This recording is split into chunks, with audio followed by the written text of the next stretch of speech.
संगम युग दक्षिण भारत विशेषकर तमिलनाडु के इतिहास में एक स्वर्णिम काल था। यह युग साहित्यिक और सांस्कृतिक प्रगति के लिए प्रसिद्ध है। संगम का अर्थ है सभा या सम्मेलन और इस युग में विद्वानों और कवियों की संगोष्ठियों का आयोजन किया जाता था। इन संगोष्ठियों के दौरान रचनाएं की जाती थी जो तमिल समाज और संस्कृति का प्रतिबिंब है। तो आइए इस युग की कहानी को विस्तार से समझते हैं। संगम युग में समाज 4 प्रमुख वर्गों में बटा हुआ था। अरसर यानी कि राजा, एक शासक वर्ग जो शासन करता था और युद्धों का नेतृत्व करता था। अंधनार यानी पुरोहित, धार्मिक अनुष्ठान और शिक्षा का कार्य करने वाले। वनीगर यानी व्यापारी, व्यापार और आर्थिक गतिविधियों वाले। वेल्लालर यानी कृषक, कृषि उत्पादन और समाज की रीढ़। तो सामाजिक जीवन में स्त्रियों को महत्वपूर्ण स्थान प्राप्त था। इस युग में महिलाएं शिक्षित थी और साहित्य, कला और युद्ध में भी सक्रिय भाग लेती थी। संगम युग का सबसे बड़ा योगदान इसका उत्कृष्ट साहित्य है। यह साहित्य 3 प्रमुख संगमों में लिखा गया था।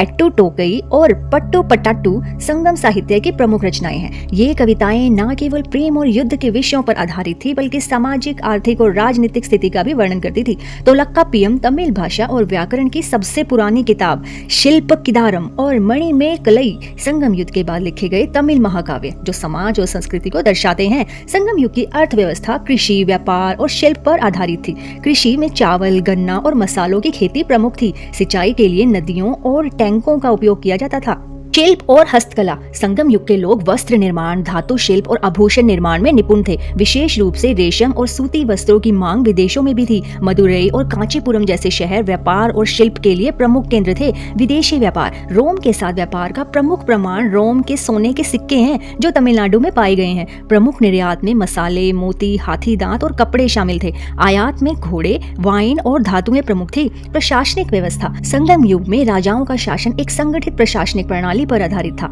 राजा को मनुनेदी मैन, बड़ी सेना का स्वामी और कडल कोल यानी समुद्र जीतने वाला कहा जाता था। राजा न्याय का प्रतीक था और उसकी सुरक्षा के लिए योद्धा वर्ग हमेशा तैयार रहता था। गांव स्तर पर न्याय पंचायतों के माध्यम से समस्याओं का समाधान होता था। कठोर दंड और सामाजिक नियमों का पालन किया जाता था। सेना में पैदल सैनिक, घुड़सवार, रथ और हाथियों का प्रयोग होता था। युद्ध को पोर कहा जाता था और यह संगम कविताओं का प्रमुख विषय है। मदुरई जो कि संगम युग का मुख्य केंद्र और उरैयूर जो चोल शासकों की राजधानी था। कांचीपुरम जो शिक्षा और व्यापार का प्रमुख केंद्र था।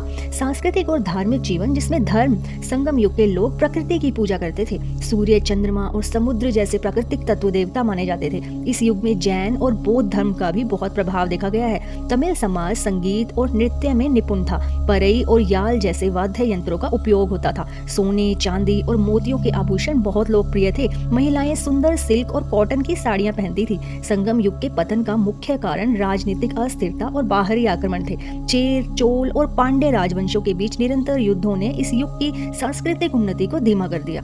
इसके बाद दक्षिण भारत में गुप्त काल और कलभ्रों का उदय हुआ। आज के लिए इतना ही। कल फिर मिलते हैं एक नए लेक्चर में। धन्यवाद।